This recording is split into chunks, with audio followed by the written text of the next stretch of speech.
So this is entitled The Shifting Faces of the Progressive Rabbinate.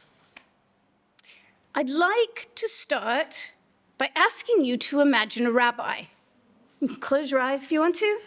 You don't need to tell me, particularly you don't need to tell me if the image in your head contains a beard. I just want to point out that I don't have a beard. Instead, what I really want you to imagine is what you associate with that rabbi. What words come to mind to describe them? What qualities does this rabbi embody? Is your own rabbi like the person you are imagining? Or if you are a rabbi, is it like yourself? To what extent do you think the rabbi in your mind's eye is akin to the one of the person sitting next to you? If I asked you to do a similar exercise about a doctor, or an accountant, or a school teacher, I wonder how similar or different the experience might be. I'm asking because I think instinctively that we have a closer alignment to each other on some of these other sorts of professionals. For example, we probably want our doctors to have great bedside manner, but we may well also agree that first and foremost, they need to have an excellent grasp of human physiology, an ability to diagnose our ailments accurately, and to do the best that medical science can do to treat us and heal us. If on top of that, they can be kind, gentle, and caring, these qualities are important bonuses. But if we had to choose between the caring but not great pathologist or an acerbic but brilliant diagnostician, we might well choose the latter on the basis that we'd be more likely to get the right treatment. But what about our rabbis? If you had to choose between the kind, compassionate rabbi who can't read Hebrew accurately and isn't all that good at interpreting Talmud or is not really a Talmud, or frankly, choose between them or the Talmud Chacham, who's a gifted genius when it comes to halachic interpretation and the interpretation of other classical rabbinic materials, but who is distant and not very good with children, we might each of us have a different opinion on who is a more suitable rabbi for our needs and the needs of our communities. In order to consider exactly this sort of question, we did a survey recently at Leo Baeck College. We talked to our current students, to our faculty, to our rabbinic alumni, to current chairs of UK progressive congregations, our trustees, and our patrons. We found out what we kind of instinctively already knew. We want our rabbis to have excellent Hebrew, to have deep Jewish learning in Tanakh, Talmud, Midrash, liturgy, history, and theology.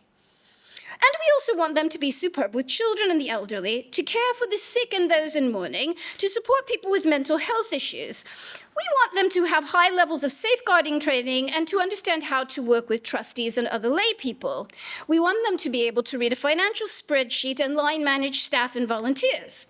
We want them to lead a meaningful service for Shabbat, funerals, weddings, bar and bat mitzvahs, Holocaust, Memorial Day, communal seders, civic events, and more, all while ensuring that they are using the most up-to-date, exciting technology. We want them to write brilliant sermons, synagogue newsletter articles, and blog posts, as well as promoting themselves and their communities on social media. We want them to be leading lights to the world outside of our congregations. We also want them to teach children, converts, adult learners, alongside non-Jewish school groups and interfaith gatherings. We want all of these things, and so much, much more. And we don't want to choose between any of them. We want our rabbis to do everything. As someone who has spent the past 15 years of my professional life trying to train people to become these all-encompassing super Jews, I can say hand on heart that it continues to be a real challenge. Occasionally, and I'm not saying anything about our current student body at all, really I'm not. Occasionally a student arrives already fluent in modern Hebrew with a solid grounding in the Jewish textual tradition alongside a background in either management or counseling or education or all of the above. More often than not, Students arrive with a patchy background and knowledge in a whole variety of areas. Few people who have grown up in our progressive Jewish communities genuinely have substantial knowledge of Jewish texts before they arrive. Hebrew is also a major bugbear for many people who come to us. But background learning and skills acquisition up to the point at which students begin their training is only one part of the equation that we must address at Leo Baeck College. The more profound underlying issue, as I have been alluding to, is what actually is a rabbi? Or perhaps more precisely for our context, what exactly is a progressive rabbi? The origins of the Rabbinate begin with the story that the rabbis of the Mishnah told about themselves. At the opening of the Pirkei Avot, the sayings of the fathers in Avot 1:1, they say, Moshe kibel Torah misinai umesara leYehoshua v'Yehoshua leZikenim uleZikenim leNevi'im uleNevi'im mesara leAnshei Knesset Hagdolah. Moses received Torah at Sinai and transmitted it to Joshua, and Joshua to the elders, and the elders to the prophets, and the prophets to the men, and they were men of the great assembly.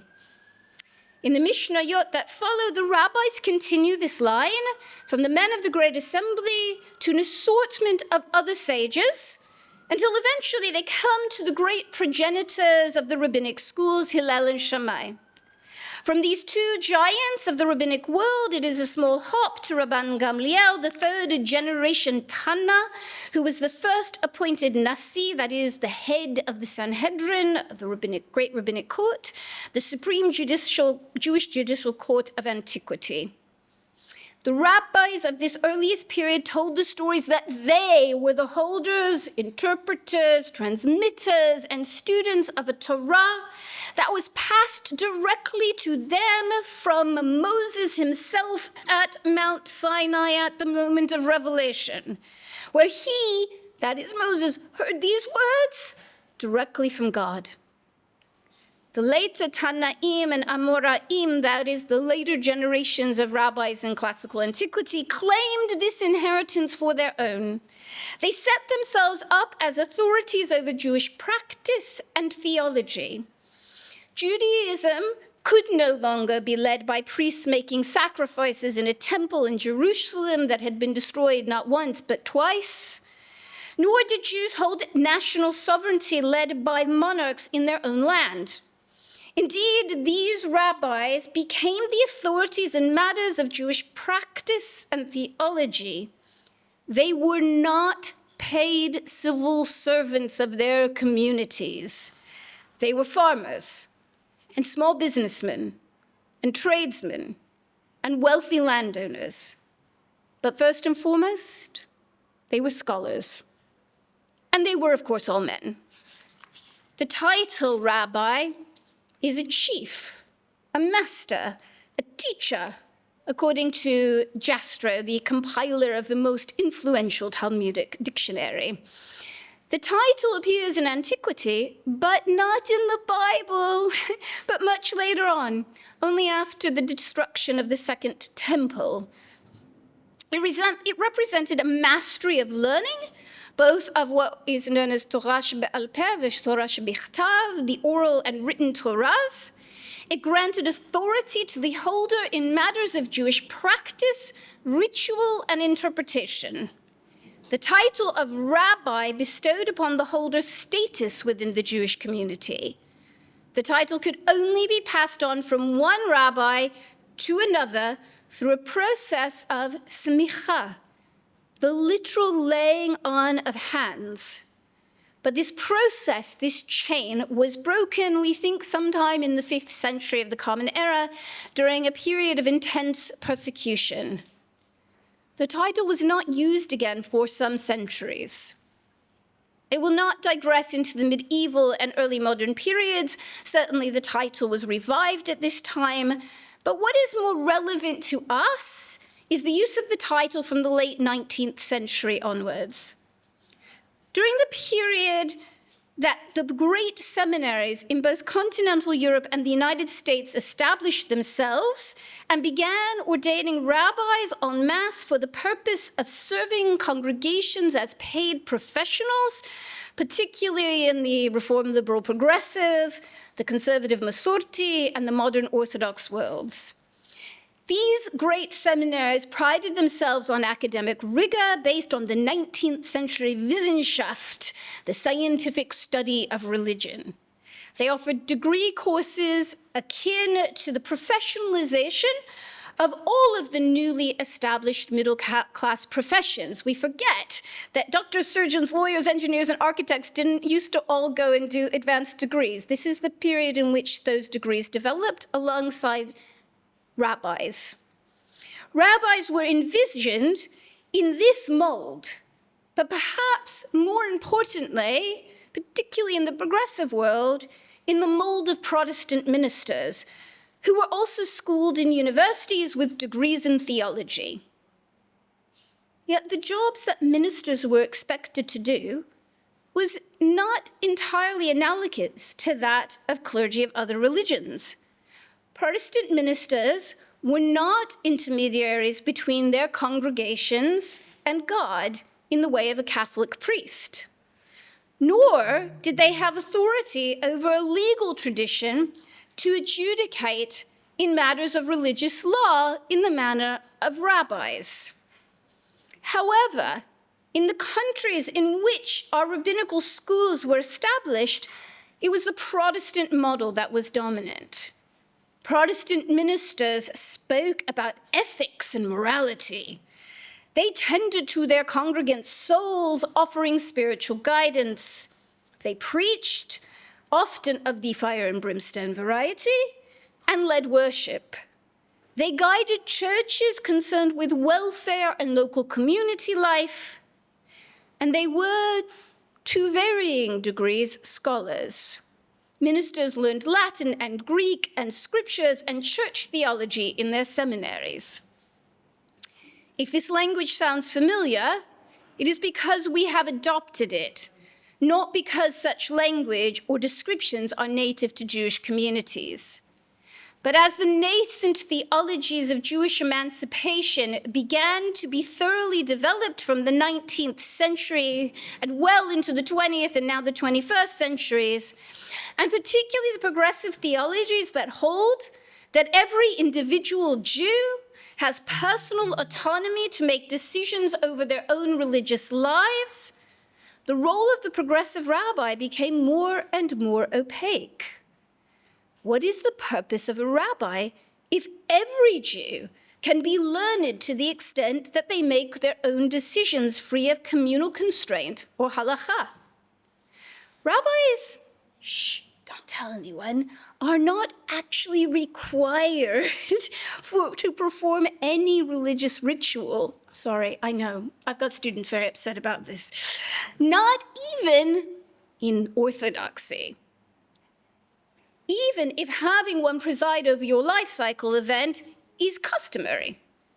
Neither are rabbis required for leading services or chanting Torah. And largely, they do not do either of those things outside of the progressive world. But the Protestant minister had made a career of performative soft power, of persuading the community that only an academically trained theologian and scholar could offer the moral guidance required for communities to thrive. And so the progressive rabbinate, to a degree, nominally without quite owning it, followed suit. Yet progressive theologies of personal autonomy were built around the presumption that any Jew, all Jews, were also knowledgeable Jews, studied enough to make informed choices about Jewish practice and ritual, Jewish ethics and morality, Jewish learning and texts. In the Babylonian Talmud in Kiddushin, page 40b, the following story is told. And it already happened that Rabbi Torfon and the elders were reclining in the loft of the house of Nitzah in Lod. And this question was asked of them: is study greater or action greater? And Rabbi Tarfon answered, action is greater. And Rabbi Akiva answered and said, study is greater. Na'anu kulam ve'amru Talmud gadol, shehatalmud mevi lidei ma'aseh. Everyone answered and said, study is greater as it leads to action. This is a sentiment repeated in classical sources. Study is at the root of action, of practice. We cannot be Jews in the world if we do not learn Jewish texts. Take this passage from the Mishnah, Pe'ah 1:1. Elu dvarim she'en lahem shi'ur. These are the things that have no definite quantity. The corners of the field, the first fruits, the offerings brought on appearing at the temple on the 3 pilgrimage festivals, the performance of righteous deeds, and the study of Torah. The following are the things for which a person enjoys the fruits in this world, while the principle remains for them in the world to come. Honoring one's father and mother, the performance of righteous deeds, and the making of peace between a person and their friend. V'talmud Torah keneged kulam, and the study of Torah is equal to them all. This passage does not tell us why the study of Torah is equal to them all, but of course, we know the answer. Study is greater, as study leads to action. How do we know that we should honor our father and mother or make peace between people? How do we know that we should perform deeds of righteousness? From where do we learn that we should leave the corners of our fields for the poor to glean from? The study of Torah is what leads us to behave as Jews. Back to the rabbis of the Talmud. Their concern for rabbinic authority lay in adjudicating the law. How does one know how to settle monetary disputes without a great deal of learning? Who decides which animals are suitable for temple sacrifices and which are not? How can you know anything about those subjects without years of training? We would expect solicitors and barristers and judges who make rulings on monetary disputes today to have years of training. We wouldn't want anyone who has not studied the relevant legal areas in depth for many years to adjudicate. But the kashrut status of potential animal sacrifices may not seem merely theoretical, but perhaps, at best, irrelevant. Yet from these discussions in Sanhedrin 4b and 5a derive the basis for the varieties of modern Orthodox smicha, the categories of yoreh, which authorizes the recipient to rule on matters of kashrut and similar areas of Jewish law that pertain to basic daily life, and the more advanced level of smicha yadin, which authorizes its recipient to rule as a dayan, as a judge in financial matters. The late Chief Rabbi of the United Hebrew Congregations of Great Britain and Northern Ireland, Jonathan Sacks, quotes the following in his Haggadah. When Rabbi Chaim of Brisk was asked, "What is the role of the rabbi?" he replied, "To redress the grievances of those who are abandoned and alone, to protect the dignity of the poor, and to save the oppressed from the hands of their oppressor." Rabbi Chaim of Brisk was a late 19th century Talmud scholar, a lecturer at the Volozhin Yeshiva, and later a rabbi in Brest in Belarus. He started his own school of Talmud study, which is still influential in contemporary Orthodox circles. All of which is to say he was a serious scholar of the Jewish textual tradition, while his definition of a rabbi seems superficially to be something entirely different. But I come back to that Mishnaic dictum, the Talmud Torah keneged kulam, the study of Torah is equal to them all. I suspect that if we had Rabbi Chaim of Brisk in this room and we asked him quite simply, he would not have understood how to redress grievances, protect the poor, or save the oppressed without the study of Torah. He would have said it requires more than ethical courage.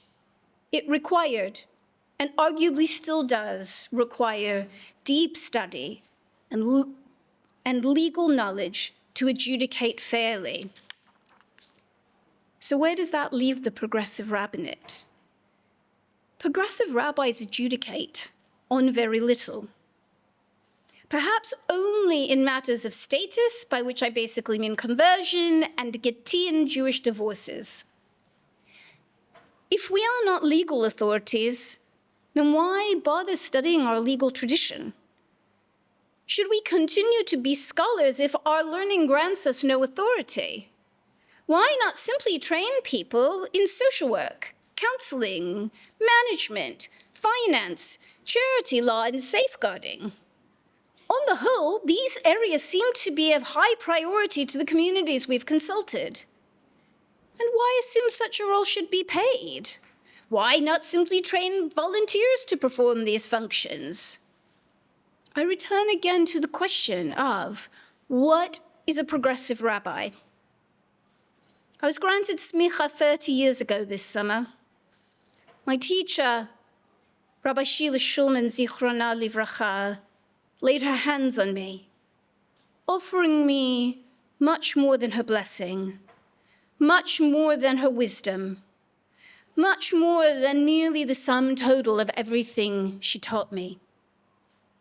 She made me a link in a new, old chain of tradition that ties me irrevocably to the ever-expanding world of Jewish knowledge. Sheila taught me to read. I don't mean the ABCs or even the Aleph Bet. She taught me how to look at a text and parse it, how to dissect it, how to argue with it, and how to reconstruct it. She taught me how to make meaning Jewishly. That is the tradition I have tried for almost half my rabbinate to pass on to the next generation. My friends, anybody can take a safeguarding course, and arguably every single one of us should. Not everyone is prepared to become a link in the chain of Jewish meaning creation. Perhaps the hardest quotation to read in the review that Leo Baeck College commissioned into rabbinic training was this one. The college doesn't know what rabbis are and what communities need. The college is, of course, not an entity independent of the people who make it up. And as principal, I must take responsibility for this failure to clearly express what I believe rabbis to be, what Leo Baeck College believes rabbis to be. As I have tried to articulate up to now, such a definition within the progressive world is neither easy nor straightforward. It may surprise you to learn that neither the Assembly of Reform Rabbis and Cantors UK nor the Conference of Liberal Rabbis and Cantors articulate such a definition either in their membership criteria or their articles of association. The Movement for Progressive Judaism also does not provide a definition in any of their publicly available information. I should add that many Orthodox and conservative institutions, Massorti institutions, do. Rabbis and cantors, for that matter, are simply people who have been ordained by recognized seminaries. In the States, our sister seminary in the World Union for Progressive Judaism, the Hebrew Union College, has published a serious article on its new curriculum. It's worth a read. It's in the CCAR Journal. The authors, Rabbi Joe Skloot and Deborah Weisbergs, who are honored colleagues, address important questions of design principles and outcomes and organizational structures. At no point, however, do they overtly address the question of what a rabbi actually is, though one may argue that the definition is inherent in the program they describe.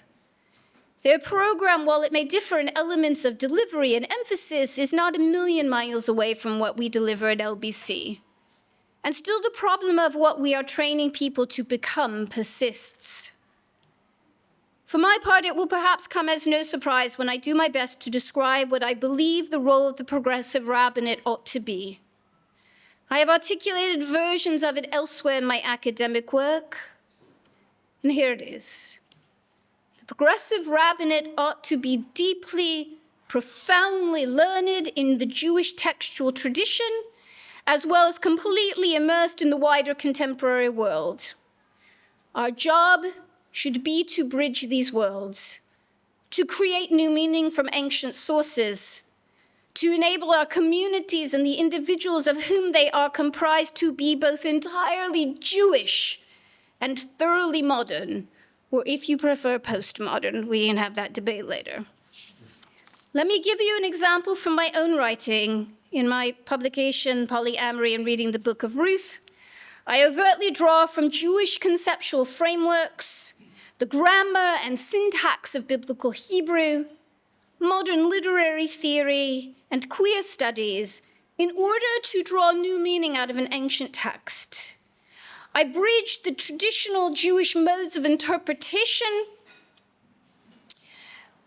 with radically contemporary ones. In doing so, I consciously and overtly create a space for the inclusion of polyamorous folks and their families in our communities. The movement for Progressive Judaism on its website cites diversity, inclusion, and social justice among its core values. We could simply say that the polyamorous are included on the basis of those values alone. Or, as I argue in my book, in engaging seriously with Torah, we can make a case for positive inclusion that enables diverse groups of people to see themselves and their lives reflected in our texts. The latter, for me, is the role of a rabbi. We talk far too often about a false dichotomy between the academic and vocational parts of our programs. But to become a rabbi is not only to engage in the study of Tanakh and Talmud, the Siddur and the Haggadah, the Mishnah Torah and Midrash Rabbah entirely separately from the study of pastoral care, bereavement counseling, change management, homiletics, and working with volunteers. When we speak of the academic, we seem to mean something not rooted in the skills of real-life work, whereas the vocational seems to me almost entirely based on experiential practice. Yet what is line management or safeguarding or financial oversight without the bounds of Jewish ethics and morals? What is the study of Torah if not for it to impact how we live and breathe and eat and shelter and do as Jews? So for me, what is a progressive rabbi? For myself, I try, however imperfectly, to be a living embodiment of what I understand this role to be an exemplar to our students, to be a colleague to my colleagues, to understand that each of us will be a different sort of bridge. That is why the Leo Baeck College MA Award is officially in Applied Rabbinic Theology. That is why, after 4 years of study, students are asked to write a dissertation that asks them to consider the following question: how will this dissertation be applicable to my rabbinate? So every one of our alumni will bring something new into our progressive Jewish world, so that they will each graduate with a tiny bit of our Jewish world in which they can claim some expertise for themselves. The process of learning, of studying Torah, is infinite. But the most core part of being a rabbi, any sort of rabbi, is this study. The Talmud, Torah, keneged kulam. The study of Torah is equal to all, to everything. Turning again to conclude to the Pirkei Avot 5:22, curiously named Ben Bagbag said it all. Ben Bagbag said, turn it over. Turn it over again, for all is therein. Look into it and become old and gray and lorden as I am therein. And do not move away from it. She'en la midat tova hemana, for you have no better portion than it. Thank you for listening.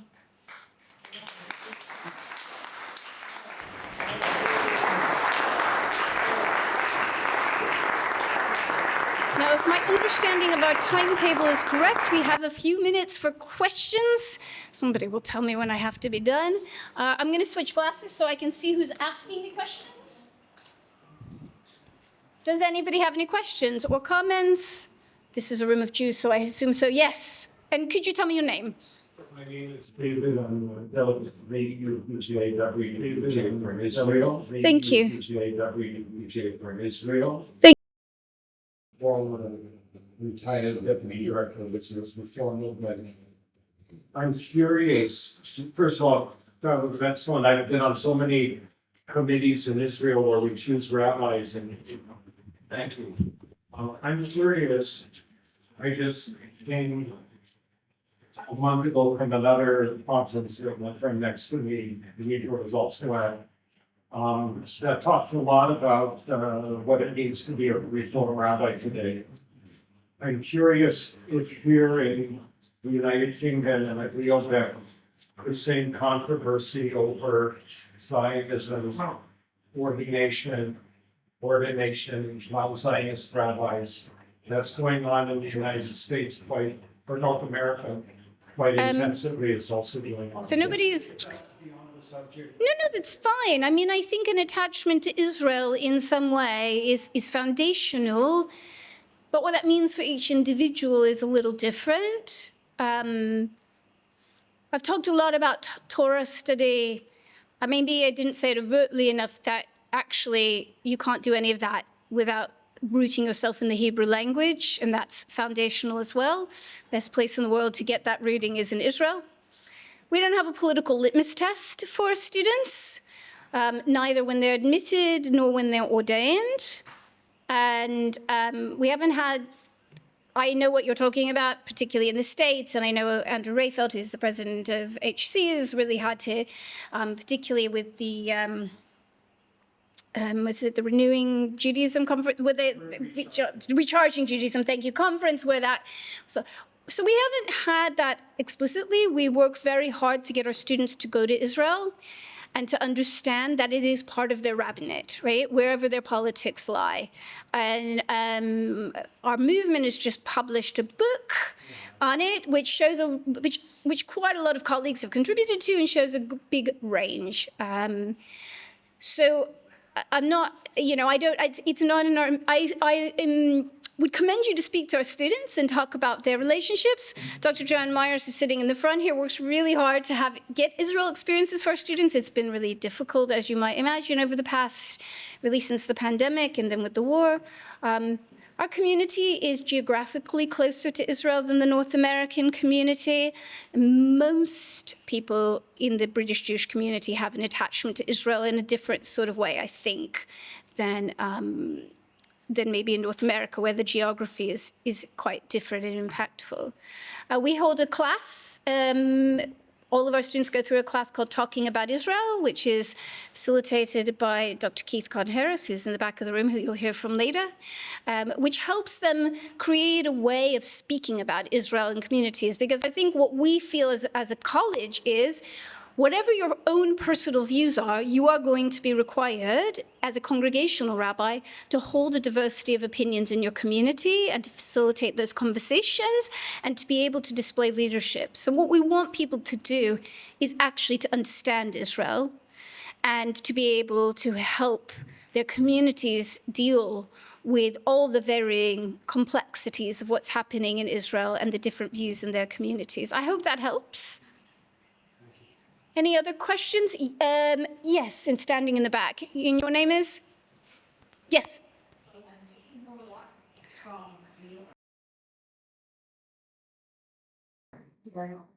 I'm going to ask you to come forward because I can't hear very well. If you could. I can hear neither. I will only listen. So,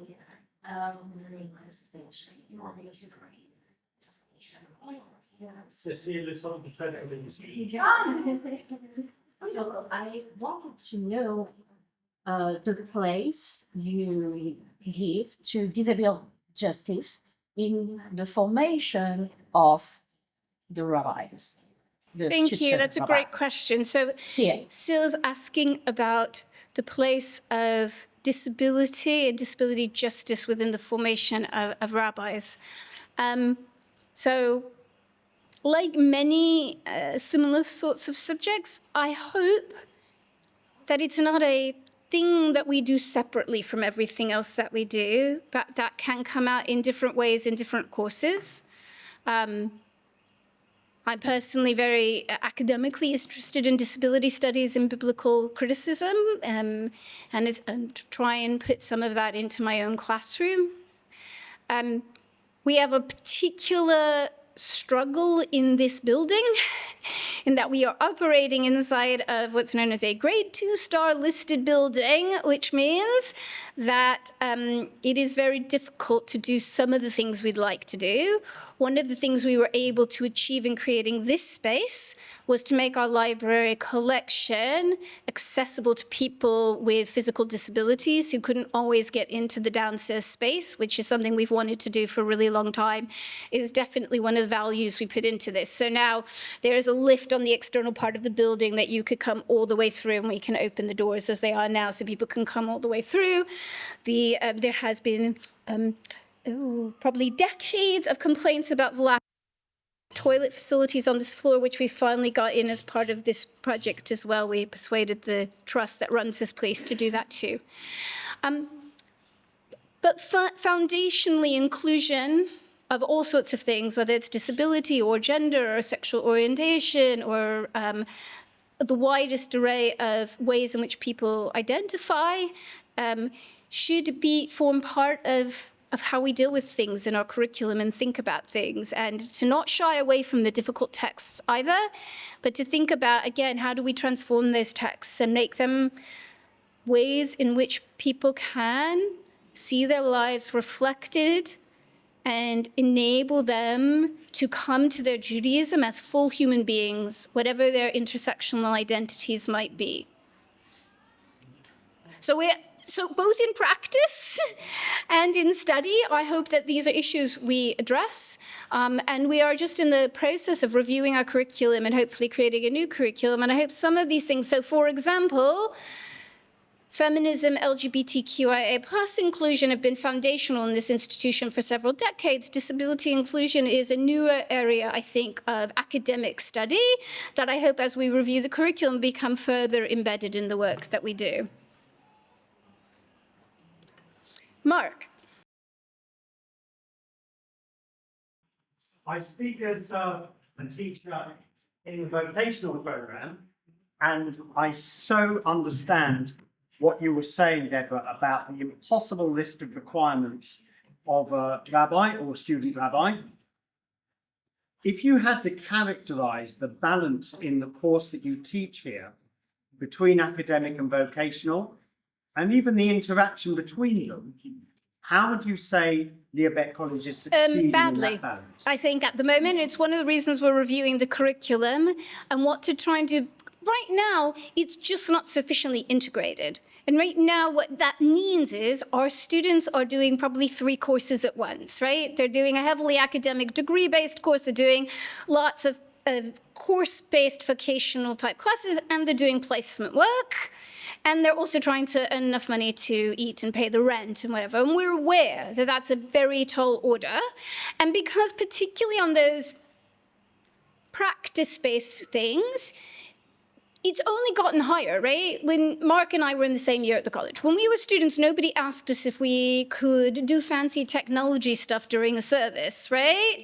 Nobody had invented safeguarding training 30 years ago. They should have, that's a whole other question, but it didn't exist. There are all sorts of, we're about to do sexual violence training with our students during COVID. None of that stuff was on the curriculum 30 years ago. Nobody wants us to take off the skills that we learn. They just want us to add more. So we have to think of more creative ways to integrate and also to make some of the things that I've said in this lecture more overt. And it was always one of the aims. Part of the problem of the higher education framework in this country makes it harder than I would like to achieve those aims, but we're going to work quite hard at doing it in a more overt fashion as we move forwards. I also think we have to be real. Nobody is going to come out fully fledged, right?